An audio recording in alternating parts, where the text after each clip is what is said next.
Guys, welcome back. Today we're gonna try to talk about this problem of my 4.6, which is car rentals. It was actually, I made a mistake on the presentation, which is just say question 7. Question 5. Sorry. So we're gonna start. You're probably gonna see my face, and then right there on the paper and next a little presentation if you're lost about the steps so you can understand. So we have the problem, which is a rental agency currently rents 190 cars per day at 40 per day. For each $1 increase in price, 5 fewer cars are rented, and the goal is to choose the price that maximizes the revenue, right? So we have price. We know that revenue first. Number thing first that we need to know. Revenue equals price some quantity, right? We all know that. Now, as you say, why is this a problem of optimization? We know that we have a quantity that depends on the price, which is a linear demand. Revenue is a function of one variable, as the thing says, which is price change. And we need to derive it to find a maximum, right? As we see that, it's in a presentation too, right here. But okay, whatever. We have a module, which is let x be price of change, right? Now, we're going to start solving 1, 1, 1. We know that variable is going to be x, which is going to be price change in dollars, right? I hope you can understand my letters. So first we start knowing that price is equal, price x is equal 40 plus x because that's going to be the quantity. That's going to be the price, and then we're going to have quantity, which it's going to be 195 minus 5x, right? Now, those are notes that I have here. Now, we need to unify this because we know that revenue equals price over times quantity, which is going to be 40 plus x plus 195 minus x, right? Minus 5x. I'm sorry, I forgot. Then we do that math. And then we are going to actually get negative 5x to the square plus 10. Ooh, I didn't like that. Okay, plus 10x. It was negative. I have a feeling, yeah, I got it wrong. By the negative, yeah. So it's negative 10x, right? And then plus 7666. 7,600. This is our thing. Now we need to take a derivative of that, which is going to be negative 10x minus 10, right? And that's our equation, very important equation that we need to understand. Now, there is 2 things we can do about this, which is simply just equal this to 0 to negative x, 10 to note where the point, that important point is, or critical is, and then 10x over 10, 10, 10, 1. That's a negative. That's a negative. Negative, negative, negative, and it's going to be negative 1, which is very important. You'll see why. Then we have 2 ways of doing this, as you might say.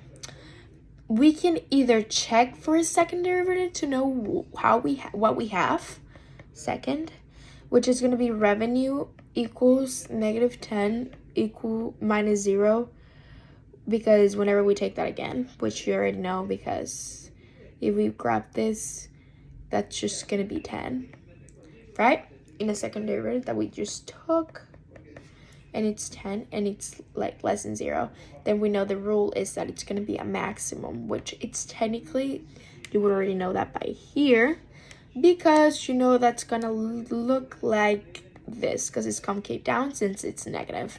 But this is our like little test. This is a second derivative test that we call it. Or whatever, we move on from that.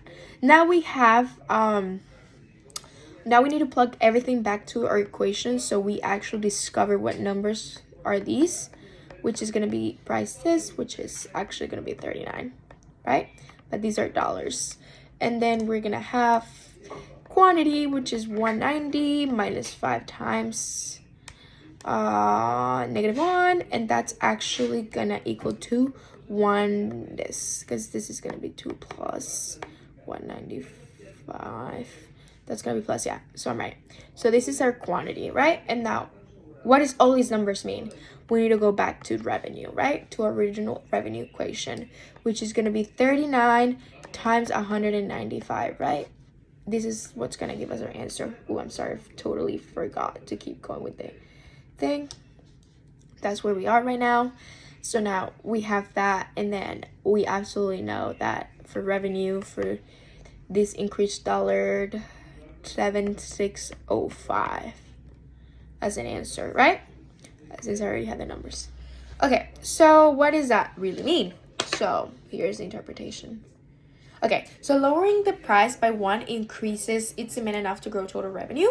The revenue versus price curve is a concave parabola. No, it's concave down. So there's a single best price, and you're gonna guess what best price is. The vertex. The same calculus playbook like powers with like pricing at first, like advertising, budgeting, and staffing capacity decisions in business. So that's what we need to know. So just if you have anything for like, here's a recap of the answer, like the final answers like stated. Charges $39 per day to maximize revenue. So like having the highest increased price, you know, that's gonna like make us highest like revenue back, like the money we add extra, like that's how I like to call it, like the money that we add extra. Of course, no like cost or anything like rested or like subtracted. Oh my god, there you go. So that's what it means. And the resulting rentals for 195 cars per day, and we have a maximum revenue, which is like meaning like lowering that price for $1 is gonna like to 39. So before it was 40, or you know, like that 39 is gonna boost our total revenue for, you know, like for like this like company that we have right here. And that maximum revenue, which is of course a maximum, is gonna be 7605. So just so we know.